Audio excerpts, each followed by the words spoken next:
Bom dia, boa tarde, boa noite. Em tempos de pandemia, né? A gente nunca sabe quando é que se vai assistir esse vídeo. Bom, em primeiro lugar, eu gostaria de agradecer o convite que foi feito a mim pela Fátima, para poder falar para vocês, mulheres de Deus. Estou muito feliz e é uma honra muito grande poder estar aqui gravando esse vídeo, podem ter certeza. O meu nome é Karen, então vamos lá. Por que eu recebi esse convite, né? Eu creio que muito é por causa do tema que a gente vai conversar hoje. A gente vai falar sobre voz. E eu sou fonoaudióloga de formação há 20 anos como fonoaudióloga, então foi me feito esse convite para poder falar um pouco com vocês sobre a nossa queridinha voz, né?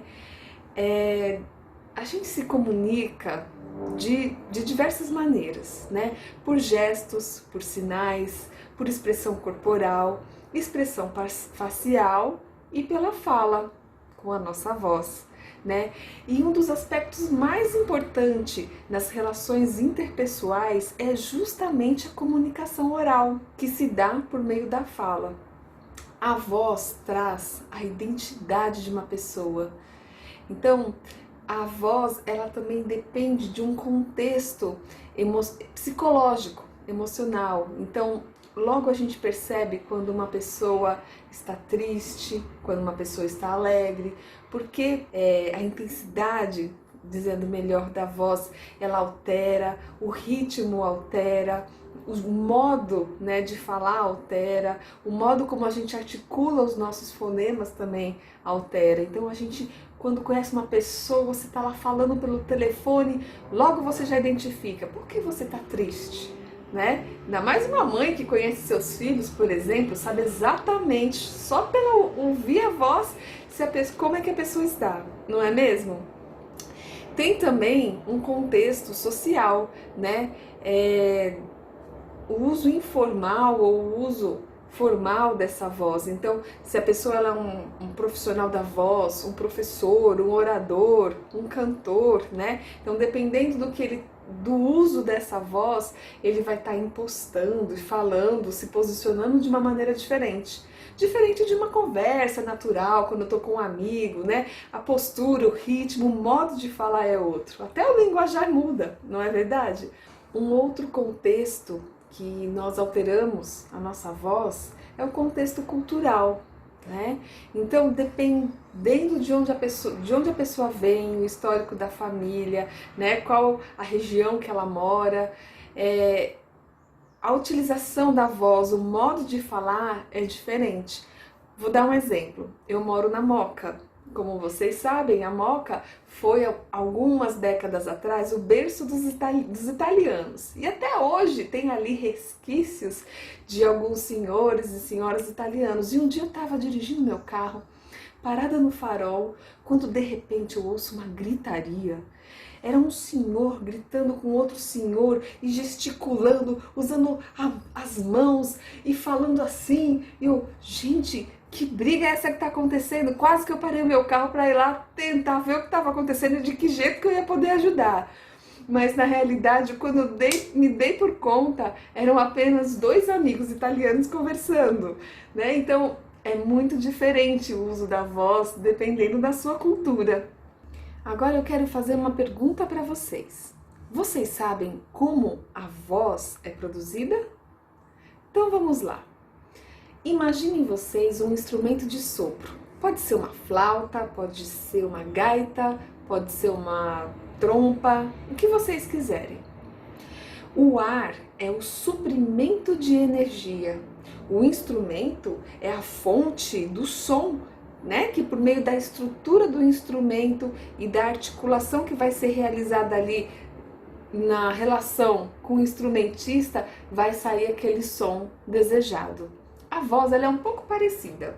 O ar é o suprimento de energia que vem pelo fluxo expirador. Então, quando nós inspiramos e quando expiramos, o ar vem dos pulmões, passa pela laringe, que é onde se localiza nossas pregas vocais, e elas vibram E esse ar, ele passa por essa vibração, vem pelo nosso sistema ressonador, onde é modulado pelo nosso trato vocal, que se transforma numa fala, num canto, né? E esse trato vocal é que vai articular esse som. Então, a nossa língua, o nosso lábio, o dente, o nosso nariz, as cavidades nasais. Então, o jeito que a gente organiza esse sistema fonoarticulador que vai produzir o som. Então, é o cérebro quem vai dar o comando para que tudo isso possa acontecer de uma maneira sincronizada. Mas você sabia que a sua voz também envelhece? Pois é, esse processo se chama presbifonia e acontece mais ou menos a partir dos 65 anos. A voz, que é produzida na laringe, né, que é o órgão que fica no pescoço e abriga as nossas pregas vocais, com o passar dos anos, esse músculo ele vai se modificar, as cartilagens podem ficar um pouco mais rígidas, elas endurecem e tem menos lubrificação na região, podendo alterar essa qualidade vocal. Mas existem algumas orientações que podem minimizar essas dificuldades com a voz e ajudar a prevenir os problemas que podem acontecer. Então vamos lá saber quais são essas orientações.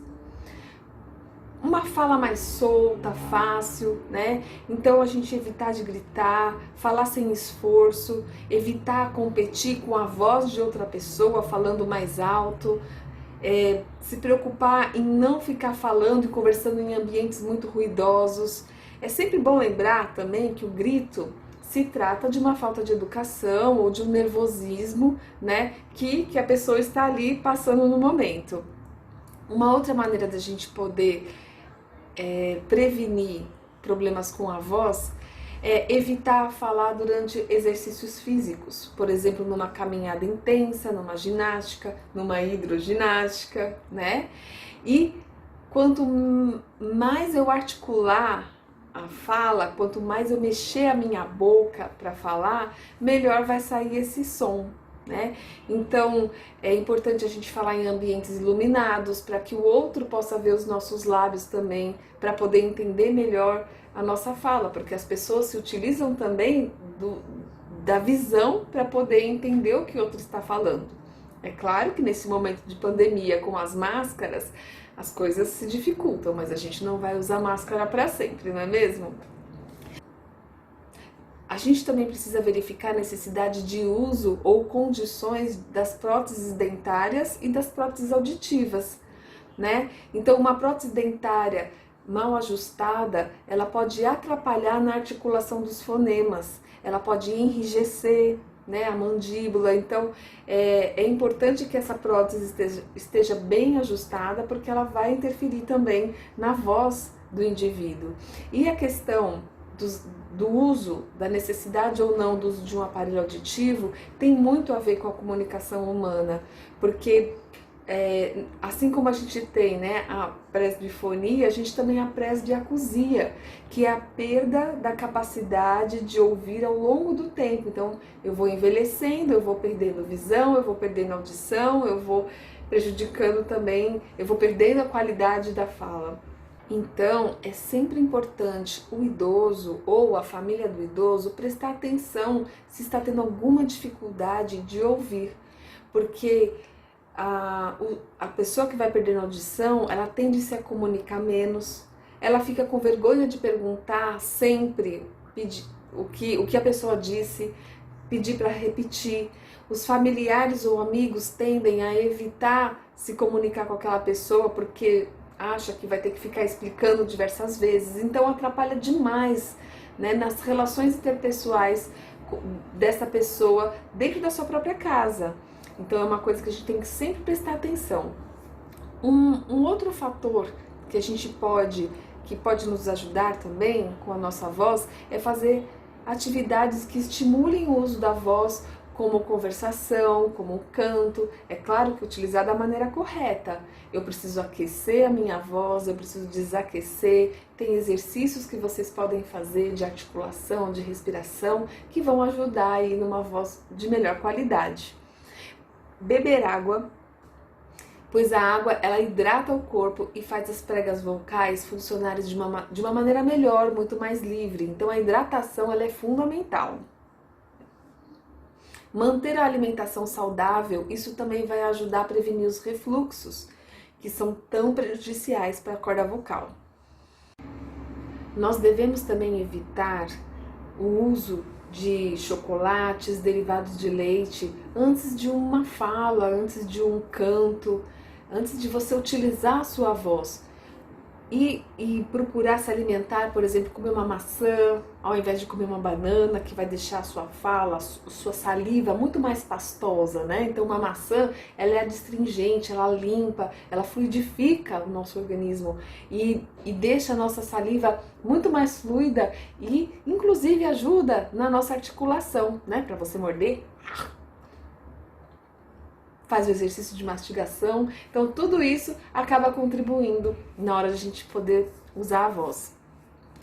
Quando você estiver falando, também é importante manter uma postura de corpo ereta, né? Porém relaxada e livre de tensões, né? Eu não vou aqui ficar falando tensa, eu preciso relaxar os ombros, relaxar a musculatura do pescoço, para poder falar melhor e essa voz sair aí com menos tensão possível, né?